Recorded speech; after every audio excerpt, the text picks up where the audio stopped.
Ayan, magandang umaga po sa ating lahat. So ganito po ang ating paglagay ng mating art sa ating post. Ayan, kung makikita ninyo yan.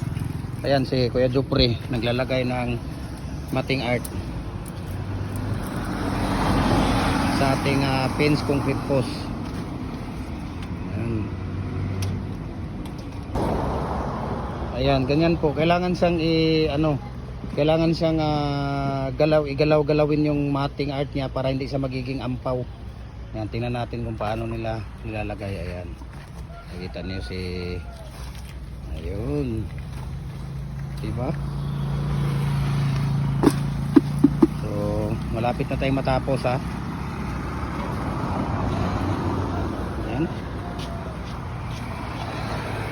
ganyan lang po magpo-pouring ng fence concrete post. Ayan, magandang tanghali dahil tapos na ang natin, preparasyon ng tapos na ang pouring natin, no, pagbuhos ng fence concrete post. Tanggalin na natin yung molder. Ayan, tingnan natin. Tingnan niyo kung paano namin tinanggal yung molder. Ayan. Ayan. Okay? Ayan. Makikita ninyo. See? Okay? Sige. Ayan, so okay. Ayan. So, yan na po. Okay, tingnan natin ang pagkagawa. Ayan. So, yan na po.